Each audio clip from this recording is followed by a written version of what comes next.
বিসমিল্লাহিররহমানিররহিম। আসসালামু আলাইকুম। আমি বাংলাদেশি ব্লগার সাথী লাইফস্টাইল ব্লগ। আমি আজকে নতুন একটি রেসিপি নিয়ে হাজির হয়েছি। আমার আজকের রেসিপি হলো কাতলা মাছ দিয়ে নতুন দেশি আলু দিয়ে রান্না করব।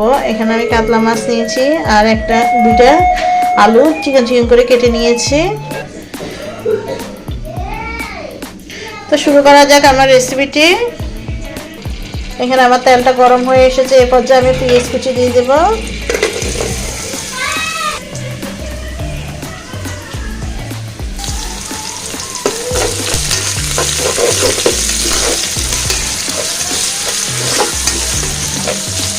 পেঁয়াজটা নরম হয়ে আসুক। এখন আমি এখানে অ্যাড করতেছি রসুন বাটা,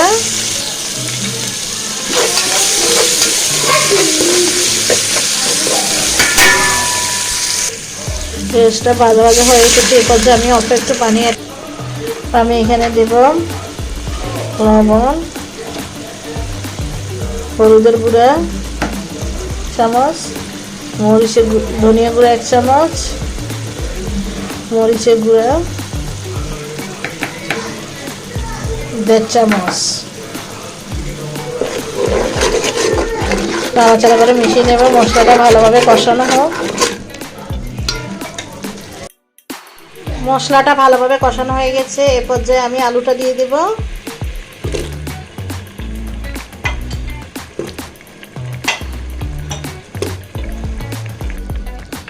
আলুটা কিছুক্ষণ কষানো হোক। আমি মশলা কষানোর পরে আমি এখানে 1/2 কাপ পানি দিয়েছিলাম। পানিটা বলক আসার পরে আমি আলুটা দিয়েছি। এখানে আমি কাঁচামরিচ দিচ্ছি 4টা। আলুটা কষানো হয়ে গেছে। এই পর্যায়ে আমি মাছটা দিয়ে দিলাম।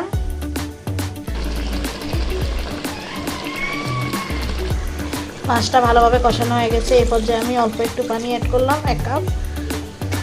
ঢাকনা দিয়ে ঢেকে দেব 5 মিনিটের জন্য। আমার রান্নাটা হয়ে গেছে। আমার রেসিপিটি যদি আপনাদের কাছে ভালো লেগে থাকে তাহলে আমার চ্যানেলটিকে লাইক, কমেন্ট, সাবস্ক্রাইব করে আমার পাশে থাকবেন। তো ভালো থাকবেন, সুস্থ থাকবেন। আল্লাহ হাফেজ।